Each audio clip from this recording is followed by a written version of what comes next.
Good morning. I'm Fred Myers. I'm the Executive Associate Dean of the UC Davis School of Medicine. A pleasure for me to welcome all of you here. Usually when I start a meeting, we go around the room and introduce ourselves to each other. We probably won't do that this morning, but this is quite a wonderful audience, and just absolutely thrilled to see all of you. Welcome. Welcome to the groundbreaking ceremony for the Larry Ann Vanderhoef Commons area. This is a chance for all of us to get together and take a look back so we can take a look forward. It really has been quite a remarkable few years here in this region, this area, but it gives us a chance to really celebrate something remarkable. I did want to start off by welcoming a few of you specifically. We have a number of elected officials here this morning: Assemblyman Roger Dickinson, Sacramento City Councilman Steve Cohn, Councilman Steve Hansen, and Councilman Kevin McCarty have joined us. So it's always good to have the elected officials. It means a lot to us to have our community support the university. It means a great deal to me personally. We also have our Dean Emeritus, Joe Silva, here with us this morning, and our CEO Emeritus of the hospital, Mr. Bob Chasen. I lost Bob. There you are. Right there. So really great to see everybody. We also have the Chancellor Emeritus of the University of Hawaii and our previous Provost, Virginia Hinshaw, with us this morning. There she is. And again, I could go around the room and say hi to all of you, because all of you have really contributed to a great deal. And but I'm going to let Chancellor Emeritus Vanderhoef talk about that.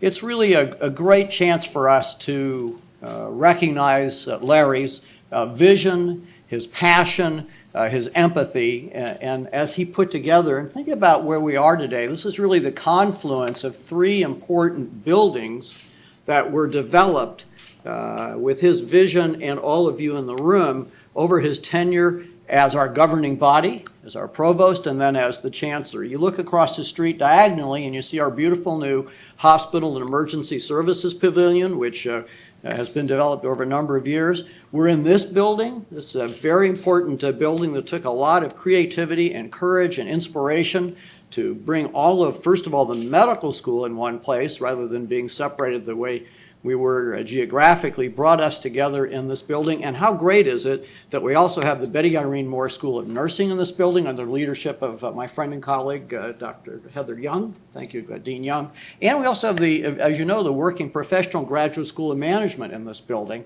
So this is truly, in Dean Young's vision, an interprofessional coming together in this area, and really represents for us the kind of collaboration and excitement that we have at the health system. And then just newly opened is our Center for Health and Technology under Associate Vice Chancellor Nesbitt's leadership. Think about what that was, though. Many, many years ago, Tom Nesbitt used to do fetal monitoring, one-on-one, was it phone line monitoring? No one even knew what broadband was. I remember you and Bob Chasen used to talk to me about broadband, very exciting concept. Fetal monitoring in rural communities, and that has grown. That idea, that nidus of an idea, has now grown to this, not only the building next door, which are our Center for Health and Technology, but a robust and dynamic program to provide timely access to the citizens of California and the world, because it goes way beyond California now, in a very effective way. So think about what Dr. Vanderhoef oversaw, governed, and led is this confluence not only of these buildings here on the Sacramento campus, but this crossroads really brings people and programs together in a way that I don't think any of us would have really been able to see if it hadn't been for his vision, his excitement. I know Larry also is joined in all of his ventures by Rosalie Vanderhoef, who also had a huge vision for all of us, but also for young people. And I know Rosalie is one of my two favorite teachers in the whole world. Yes, you're still number one, dear. Good recovery.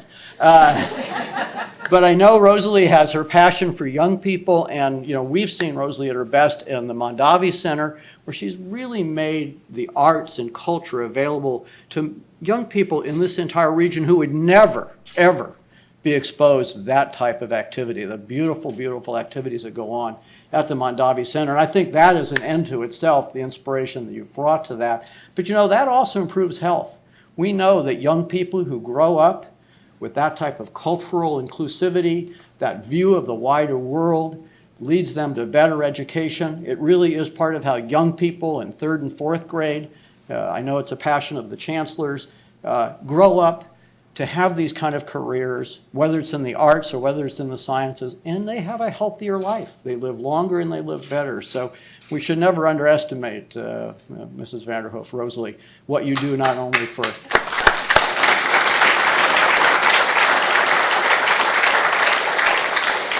It's a really personal day because I know also as we sit here in this building that this, is, as I said, houses the School of Nursing and Larry's other favorite woman in his life. His mom was a nurse who really, I know, provided Larry the passion and the inspiration to make sure that the School of Nursing here is really, really integral to everything that we do. And it really accelerates this really innovation that we are still experiencing. I don't think we've really even got to where we think we're going to do. So it's really been a privilege for me to be part of this, being encouraged by Chancellor Vanderhoef. I mean, he's been a leader in this country in higher education for 25 years.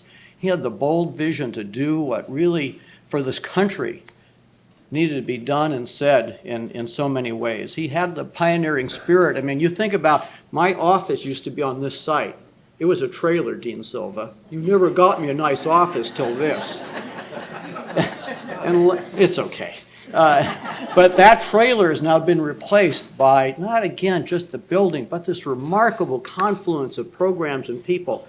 And it was really Larry's passion to see this change and to bring the diverse communities of this region, of California and the world together in this area so that it's the Sacramento campus, the Davis campus, one University of California, Davis, has really been able to do so many great things. So it really is an exciting morning for me that I'm trying to talk to you about. I think it's great that we're all get together and be able to do that. So those are my initial comments. Chancellor Vanderhoef, we're so glad that you're here this morning to help us celebrate the Vanderhoef Commons and to continue on with this. Well, let me just stop and maybe we can all applaud Dr. Vanderhoef because it really...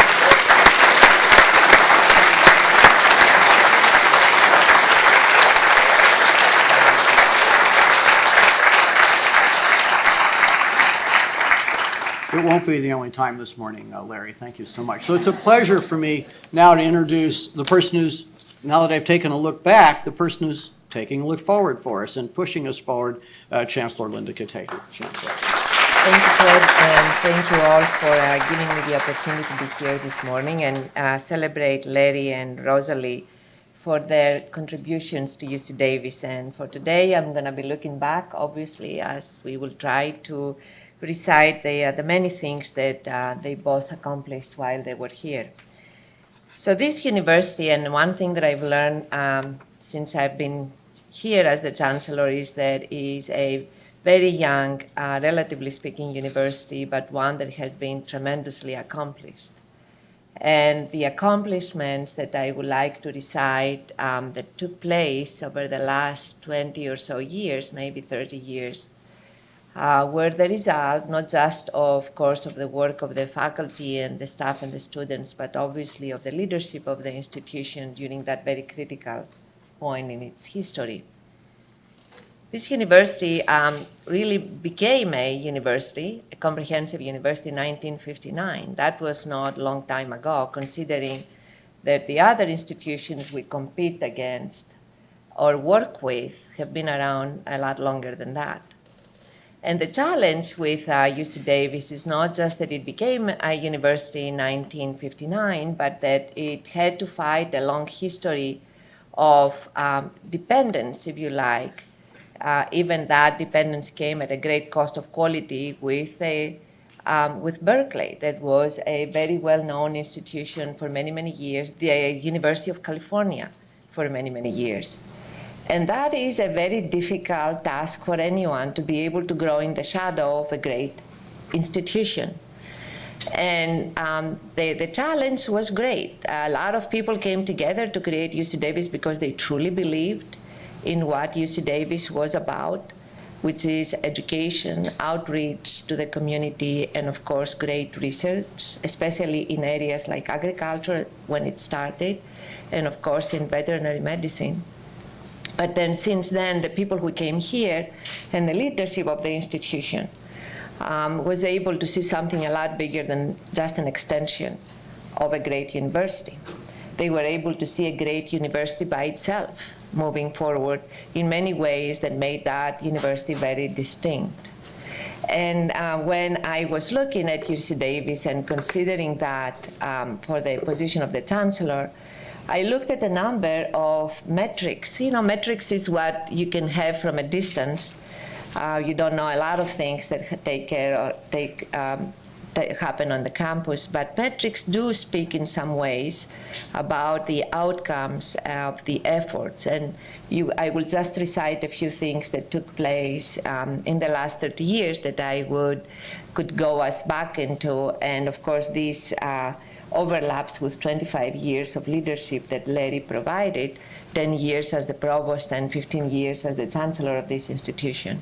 And of course, the expansion in the size is one, and it's of course a very obvious one. It started with less than 2,000 students in 1959, 58, to now almost 34,000 students, including undergrads and graduates, a substantial graduate program close to 8,000, a massive hiring of faculty in the last 15, 20 years, a tremendous growth in the arts and humanities that really made this institution to be a comprehensive, as we are proud to call it, a tremendous growth in the health system, where I believe it was, as you said, a collection of mobile offices and then of course a hospital, a county hospital that by itself came with a lot of problems.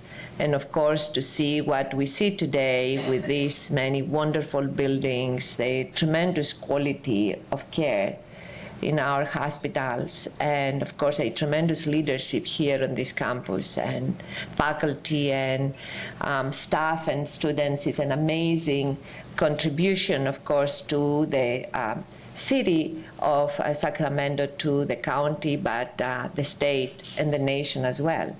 And all of this, as Fred said very nicely, stemmed from a vision.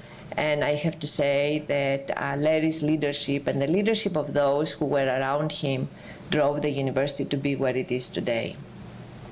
I also wanted to say that the research really grew in an amazing way, from being one of the last few in the UC as of 15 years ago to being at the top few of the UC over a very short period of time, and especially in the last, I would say, almost 8 years of a difficult time for research in this country.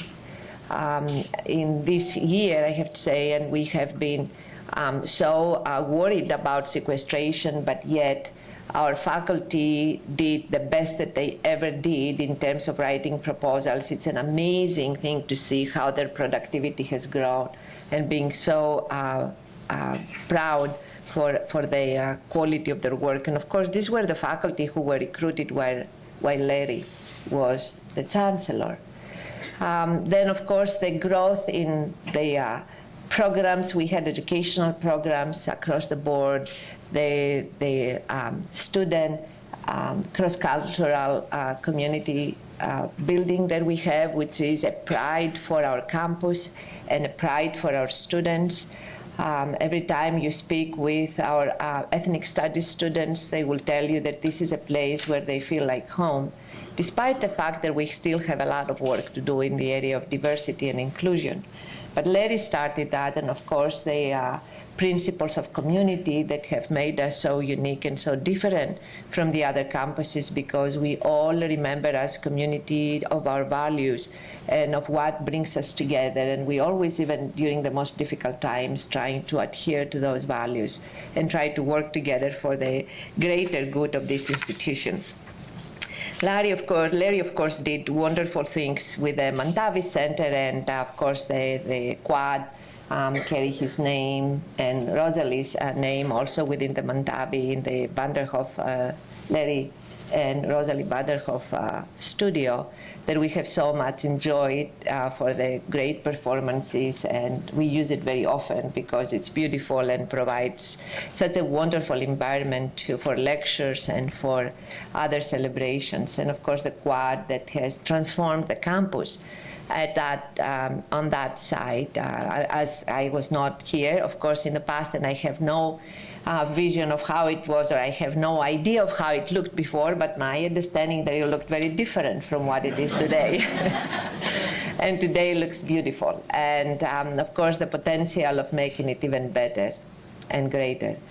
And so for me, what I owe to Larry is, of course, a great institution that now we have the opportunity to make even greater. And so it's a great privilege for me to be a chancellor in a place that has done so much, and to really recognize Larry's and Rosalie's contributions. There have been so many, not just to this institution and to its faculty, students, and staff, but also to the community. So with that, I wanted to thank them for their great support, and I wanted to ask you to also join me in a round of applause for their contribution.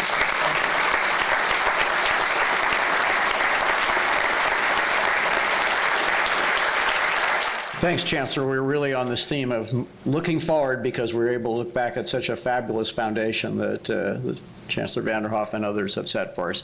It's a pleasure for me to introduce this morning one of my colleagues, Carol Robinson, who's our Chief Nursing Officer here at the UC Davis Medical Center. Carol.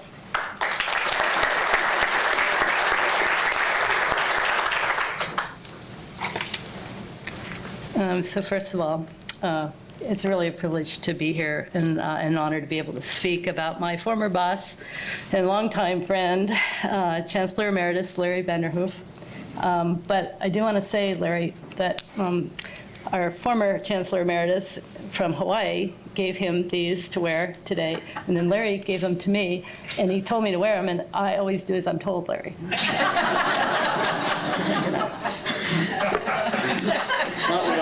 Not what I hear, but you keep going. Okay. I have worked with him for over 25 years, and my experiences with him are very memorable for many, many reasons. When he became the provost of the university and the governing body of the UC Davis Medical Center, he set out to understand the medical center's business. I think he knew more than he let on because his mother was a nurse, and she did train you well, Larry. So I wasn't chief nursing officer at the time, but I was fortunate to be able to assist in his education about our medical center business. And I think he probably remembers this, but I will always have a mental image of him visiting our emergency department, the old one, on the evening shift, and observing the triage in the trauma rooms. And anybody who remembers, and a lot of you in this room do remember that old ER. He sat there and he watched, and so he could better comprehend the enormity of the county's poorest coming here, arriving here on our doorstep for care, and he observed all of that. So we all know that Larry is a bright guy, and it was really dangerous to have him visit our emergency department because then he understood everything very quickly. He was always on the ball, so that meant in those days that I had to be on the ball because every time we met, he asked me about metrics, Chancellor, and wanted to know how we were managing ambulance diversion and fulfilling our public obligations and our work with the county contract. Years after he became Chancellor, Larry impressed me because he asked me a question about the emergency department and the county contract, and all executive management was at his home for a meeting, and he caught me off guard because I thought he couldn't possibly be up on all of those events, but he asked me about those details. So I was very impressed. Working in Sacramento, I was not always aware of how internationally focused the chancellor was. And I have another memory. We were fortunate to have Vice President Al Gore visit the medical center, and I was fortunate to be with Larry as the official greeting party. And any of you know that you wait a very long time for the vice president to show up.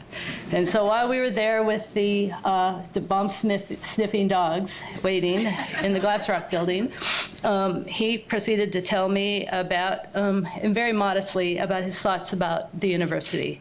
And Davis is a world-class university. And he told me stories about how fortunate he had been through years to bring many international guests that were of distinction for the arts, for politics, and for the social sciences. And I think that the vice presidential visit was very special for me, but it was just business as usual for Larry. His passion for continuous learning was obvious in his interactions here at the medical center. He had a high-profile commitment to our academic environment. Education was his mission, and he told me at the recent graduation of the School of Nursing that he always enjoyed and looked forward to congratulating and shaking the hands of the graduating students. From a personal perspective, I will always be grateful for his support of the nursing school and how he never wavered from the goal of developing one. His commitment to the university, the students, the faculty, and the staff inspired us, and I think he truly demonstrated what it means to be a servant leader. I'm very fortunate to have Larry as my personal mentor in my personal and professional life. He has generously shared his wisdom and advice. I've gotten little notes from him time to time over the years, and I did save some of them. And he is a role model of humbleness and kindness. What means the most to me are the memories of him sitting down with students and hospital staff to patiently listen to their concerns and answer their questions. Those are the moments when we got to see and feel the enormity of his commitment to serving UC Davis and putting the needs of the university ahead of his own. So Larry, thank you for dedicating more than 25 years of your life to UC Davis, and please join me in a round of applause.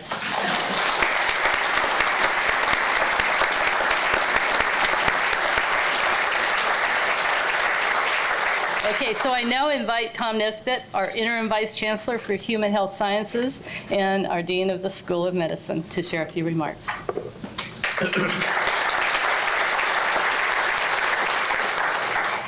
Well, it is very strange when I'm standing in line getting my lunch and stuff, and people say, "Oh, the dean's here," and I say, "Oh, no." It's hard to get used to that, but Linda assures me I won't have to do this very long. So, but I thank you, Carol, and I want to thank all of you for being here today and for joining us to honor Chancellor Emeritus Vanderhoef. You know, as others have said, it really is fitting that we recognize Larry with this ceremony today, because, you know, he led, you know, as others have talked about, so many achievements that transform both the Davis side of our campus and the Sacramento side of our campus.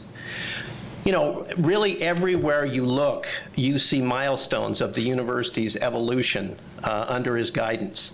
And I think these commons create a well-deserved landmark that's a symbol of his leadership, of his vision, and his stewardship of the UC Davis health system.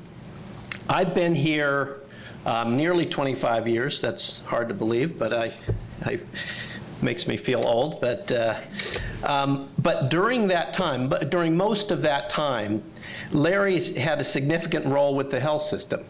He, as you've heard, he guided us for 10 years as the one-person governing body of the medical center. And he oversaw the academic health system as chancellor after that. He established a strong partnership between the chancellor's office and the health system that led to major educational, research, and patient care programs that were designed for improving the health of Californians and others around the world. He was instrumental in developing the Sacramento campus into a vibrant community that now spans over 140 acres. Now, these commons will bear Larry's name, but his impact goes way beyond the boundaries of this campus.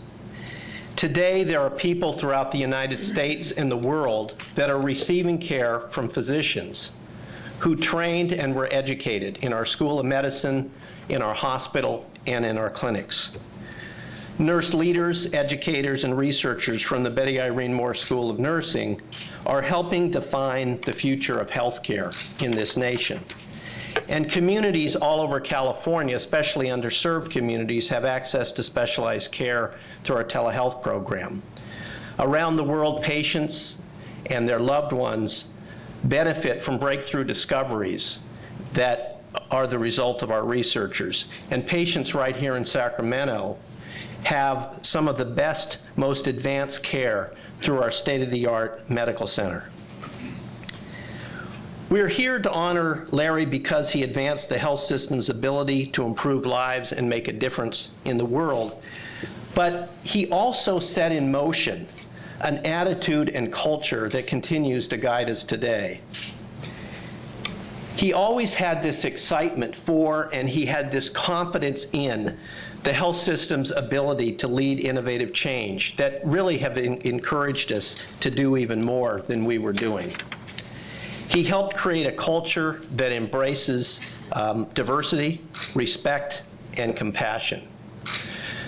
So today we celebrate more than his accomplishments. We celebrate his character and his values that he bestowed upon this institution. You know, the thing that I've noticed about him and the meetings that I've had with him, his primary metric is always doing the right thing.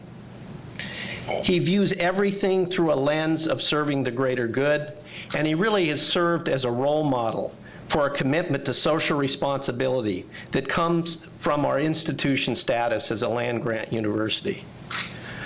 Personally, I've deeply appreciated his wisdom, his advice, and his camaraderie. I had the wonderful fortune of having Larry's support for launching and expanding our telehealth program. He would frequently go out of his way to highlight this program and its role in helping resolve geographic healthcare disparities. I remember getting a call once before a trip that he was taking to Egypt. We were asked to help prepare some materials on our telemedicine program. And I asked, well, what's this trip about? And I was told, well, he wants to highlight some of the most important programs that are happening at UC Davis. And it's acknowledgments like this that meant so much to our program because it told us we were, in fact, doing the right thing, and it inspired us to work even harder to develop these new technology-enabled models of healthcare. Now, there are many others with similar stories about how Larry encouraged and supported their programs, and you've heard some of them today, but there are many, many more. So needless to say, Larry helped to make the health system a place of distinction, where people are proud to work, learn, care for patients, and engage the community. So Larry, thank you for all you've done for the health system. We're proud, so very proud, to have these commons bear your name. So please join me in a big round of applause for Vice Chancellor.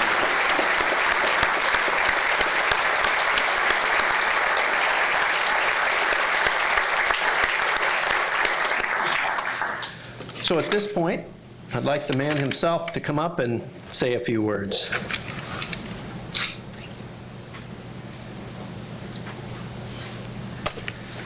Well, thank you very much, all of you. Tom and Claire, especially. Claire's not here, but for getting this action going in the first place, and for the remarks today, Linda, Tom, and Fred, and Carol Robinson. Carol's been around, was here when I came a long time ago, and we've known each other. And I'm going to go off script here too often, and I'll get in trouble, but I remember one thing specifically about Carol, and that is that she sat with the executive committee, and that wasn't quite the right name. Was that the right name for the group that got together, the clinical chairs? And is that, Yeah, was that? that's Yeah. staff executive. And staff executive committee, and it's a long time ago. And she was always quiet. She was not somebody that was continually preaching a sermon. But whenever the business of the possibility of a school of nursing came up, she was there right now, and you knew where she stood. And those were courageous words at the time, because it was during an era when people were closing their nursing schools. One of them even within the University of California. And so, but she was supporting the notion that in the future we'll be happy if we did this. And of course, eventually we did, and Heather's here, and I'll say just a few words about that in a bit. But that was Carol. My knowledge of this whole system, this beautiful health system, came over a long period of time, since 1984. There are a couple of us that came exactly in that same year, and Michael Boyd is here. He was the other person, and I'll chat about him in a bit. Yeah, very important. Michael Boyd and I have talked occasionally about what we've seen change during the time and the particular roles that we played. But anyway, back in 1984, I thought, so much to learn. And can anybody ever learn it? But I thought to myself, well, there's only one way for me to do it, and that's go one unit at a time. And that's what I began right away. But recently, I had an experience that allowed me to concentrate on one of our units. I was in the hospital for 6 weeks, and I was very impressed. I was impressed with the docs, the neurologists primarily, the therapy staff, the nurses. The nurses, I've got a soft spot in my heart because of my mother, but because of lots of other experiences as well. And the nurses were so important and so good. I mean, they are just great. And that was my major experience. But there were other things that happened during that 6 weeks or so that I was here. And by the way, it was 4 weeks and then 2 weeks, so I had 2 separate sessions. Craig Keenan.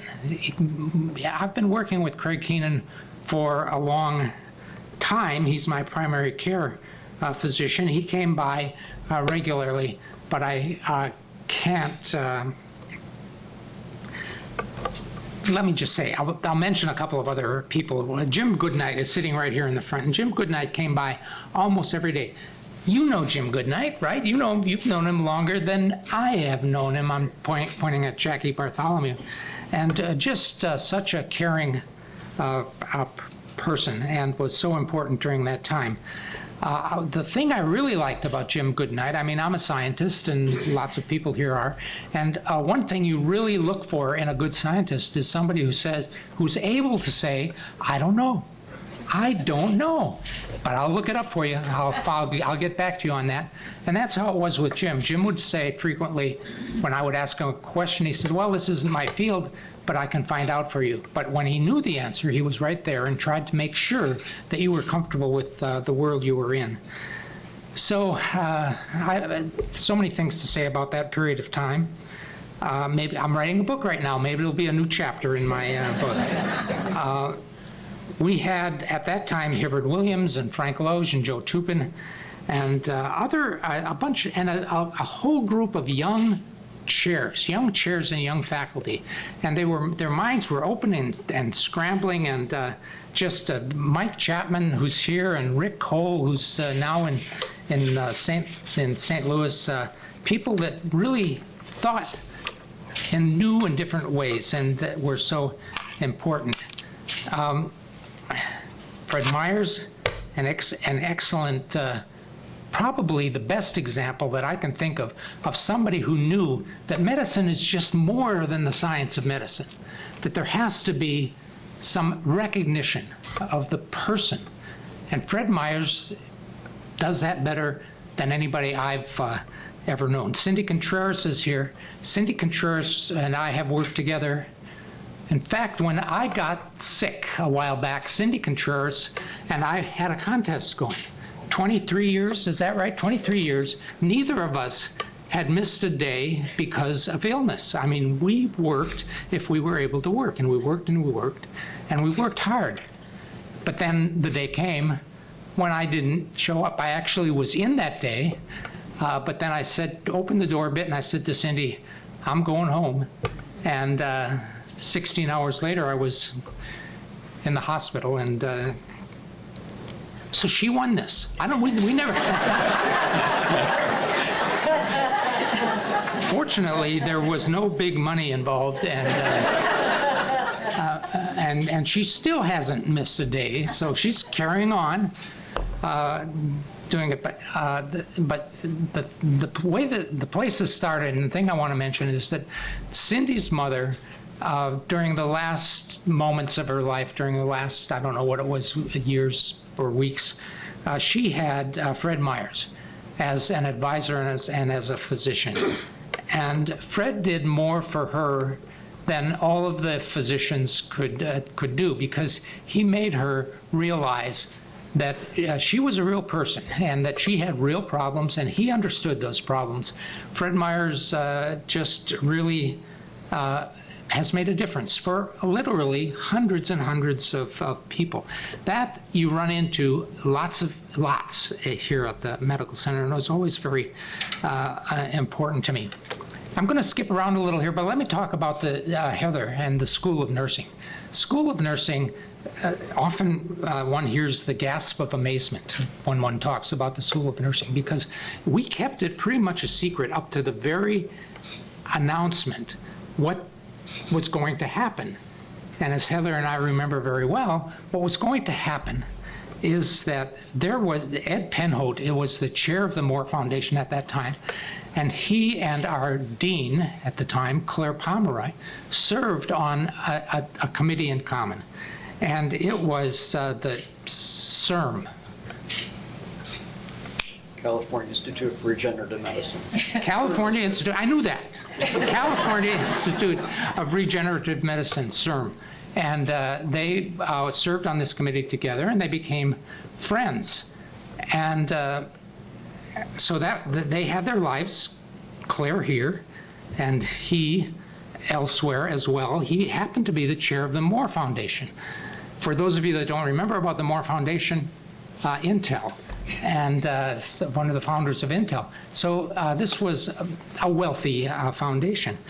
And they were looking, because of Mrs. Moore, they were looking for a place where there was a likely great benefit to be had from starting a School of Nursing.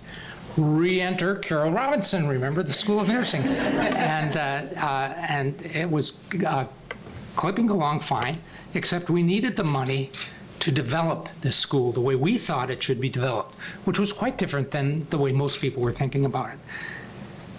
And Heather Young understood that, and that's what she wanted to do. And what Ed Penhote announced that morning, and many of you in this room were there, he announced that the Moore Foundation was going to give $100 million. $100 million. I gasped, and I knew that it was going to be.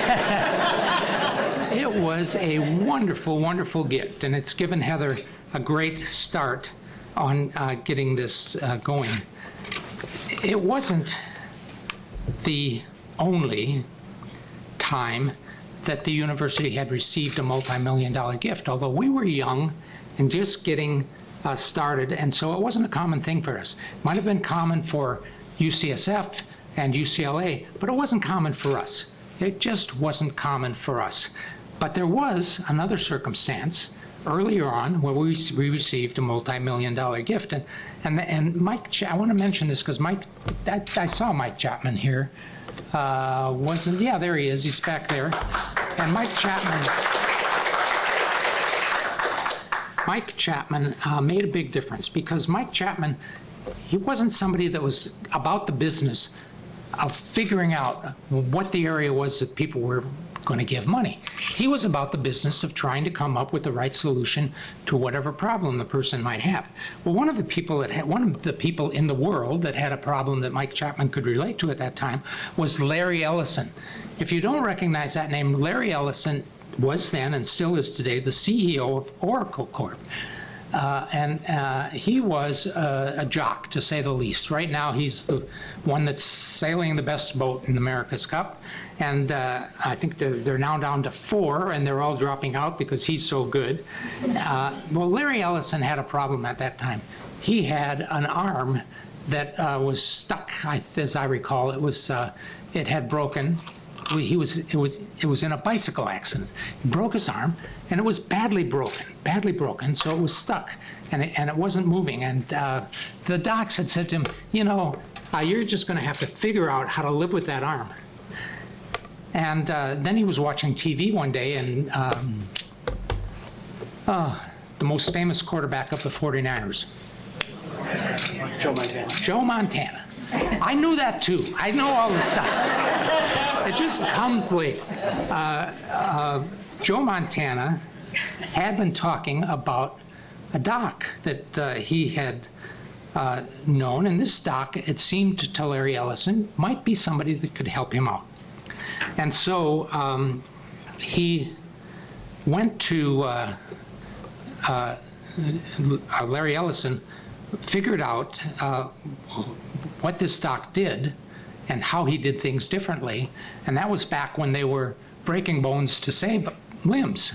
And he got to the people that knew, and he said, where are these docs? I want to talk to these docs. I've got a problem like that. And he was told, well, there are 3 of them in the world.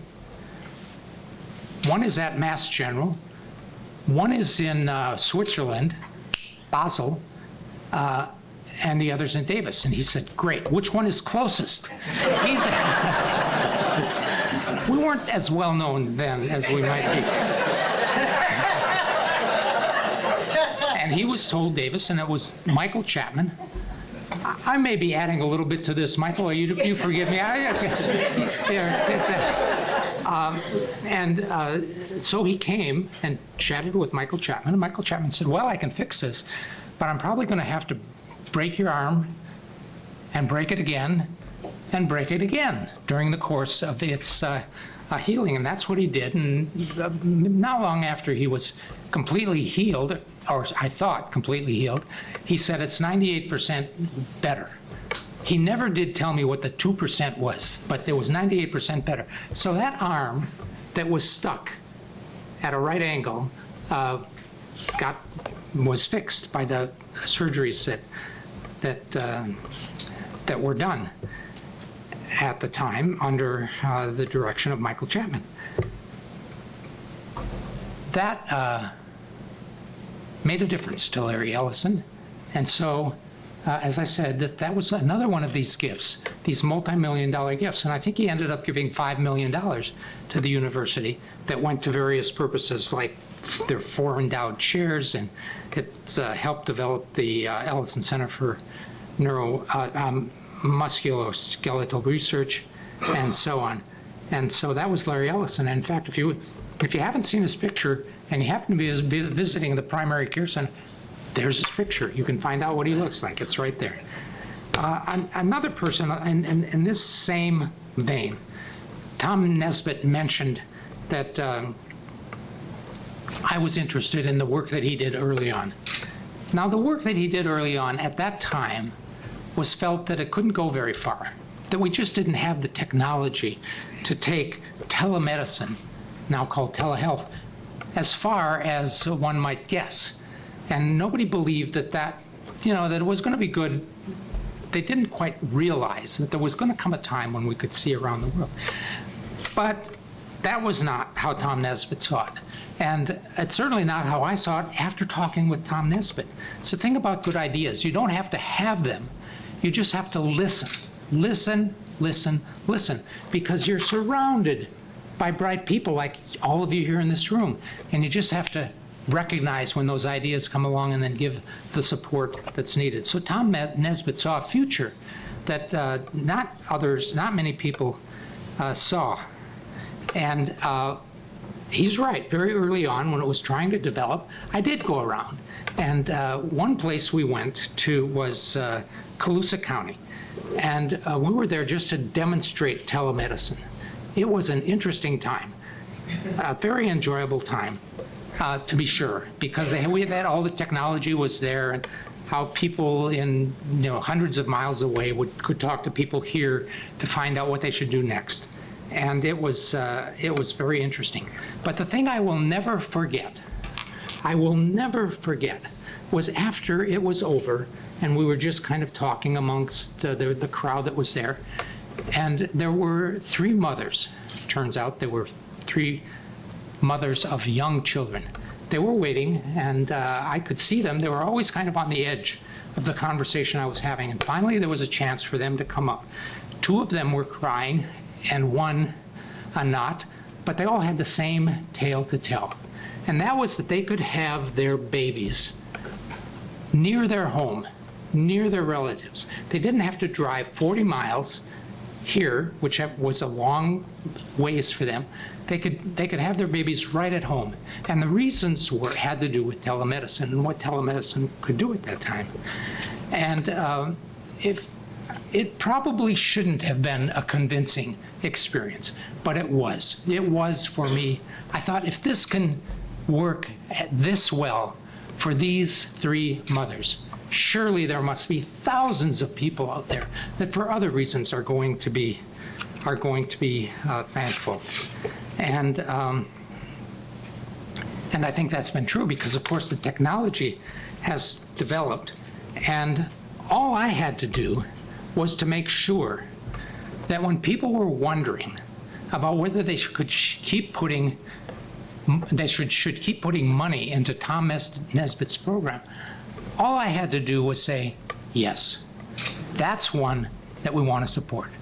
Don't even think about coming to me with a proposal that we should do something different. That's one that we have to support. So it was just recognizing the great idea and supporting the great idea. I'm going too long here, but I'm just going to just a few more things. I mentioned Mike Chapman and Tom Nesbitt. When people are wondering, which they tend to do when you retire, what you feel was one of those things that really made a difference. Especially if you're on the Davis campus, not surprisingly, people mention the Mondavi Center. They mentioned the Mondavi Center, and the Mondavi Center has been great. There's no doubt about it. The Mondavi Center has been terrific. It's made a difference in the area, in the region. And it's something that was really the right idea at the right time. I think when it was first proposed, and I first proposed it out loud at my inauguration, and I think maybe there were 6 people in the entire world that thought that was a great idea at the time. It was not a very popular idea. But it seemed right to me because we had a campus that had a reputation that needed to be modified, especially in our new circumstance, in our new world. And so the Mondavi Center was a way to do that. And now I'll mention Rosalie. There have been ups and downs like there is in any job, any job. There are days you come home and you're flat. There are days you come home when you're delighted, you're happy. There are days you come home and you're grateful for all of the people that you work with, and there are days you can come home when, if you could get away with it, you'd find a mechanism and you'd get rid of a particular person. And that's how these jobs are. And I think everybody has to recognize that you just can't be up all the time. But in this particular case, the Mondavi Center, it was the right thing. There was no doubt about it. And so we began to work. And that was in 1994, and it was a lot of years. But in 2002, we opened it up. And by that time, there were more than 6. By that time, everybody thought it was a great idea. And it was their idea. That was and that was okay. That's fine, because what you needed was people that were supportive. And so that was the case. In the case of the health system generally, I mentioned Mike Boyd just briefly. Mike Boyd and I came at the same time, and we had a notion about we had similar ideas about how this, what seemed like a scrambled mess at the time, frankly, back in when we were just young, and there was only one building on campus that was different than the county hospital, and it was, all of the clinics were in the same building. If you knew the building when you walked in, you knew where to go. If you didn't know the building, you were lost forever. I've often wondered if we were going to walk around there and we were going to find people that were walking around. That's the way the medical center was. And Mike Boyd had great ideas about how to make it different. This was another case where all you had to do with Mike Boyd was to make sure that people didn't get in his way. He had great ideas and he knew what to do. He was hired in at a third level or fourth level down, but he knew what to do. You could always depend on him if you needed somebody who knew what was going on and knew what the next steps were. And that was Mike Boyd. And I want to thank you, Mike. You're somewhere here. You're right over here. Thank you very much.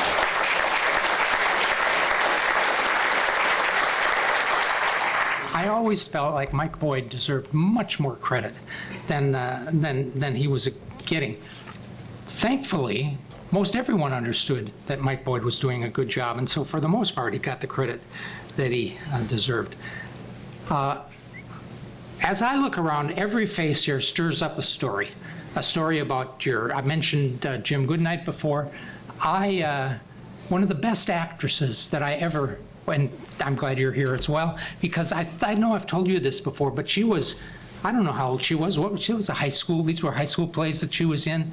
And so I know these stories, these family stories. And that's true for almost everybody I look at. There's Linda Trowbridge. She helped me pick out the place where we found a bench for Rosalie in the Arboretum, and a couple of her walking partners right next to her there. So I mean, I know you all, and I know you all well, and I very much appreciate your coming. But there are a few people here that I don't have those kinds of close relationships, but I know are very important to the medical center. Rafe DeVere White, just about falling asleep there, I caught you. Rafe DeVere White, you may not remember this, but I was on a plane, and you and your wife were coming from somewhere. You sat down behind us, and you were talking, and I could hear you because I was in the seat right in front of you, but you didn't know that I was there. And you were talking about the medical center, and it was just starting to grow. Rafe has been here a long time, and you were saying good things about the medical center, that you were happy that you were here and that there was great potential and you were delighted to be part of it, and you were saying all of these good things about the medical center. Then we stood up after the plane landed, and Rafe saw that I was there. He says, "Oh, wait a minute. We're not supposed to say good things about the medical center. When our bosses are here, we're supposed to say all the bad things that need to be fixed." And I remembered that because I sort of modify what people have to say when I'm there. And that was a very good lesson that I learned, and also a very good feeling that I had, because there were these good feelings of new people coming in. And I got to stop. I could go on all day long, but I really have got to stop. Great team of people, and I'd like to recognize each one of you individual. Michael Bogan, Ken Burtis, I mean, just everybody here. I want to thank you all very much for what has been a great, Don Girth and Bryce Harris. We worked together for other reasons. CSU, California Community Colleges, and we worked together. It didn't happen very much across the state of California, but we did that together. And my squash partner, I mean, just everybody that's here. I could go on, but I don't have the time. I just want to thank you very much for everything you've done for me. You've made it happen, and it's been a great life. It's been wonderful for Rosalie and me. We had our down times, to be sure, because things didn't always go perfectly. But if you look at the average, we did some great things. And this medical center is one of them. And for that reason, I'm very proud that my name is going to be here for people to remember. Thank you all very much.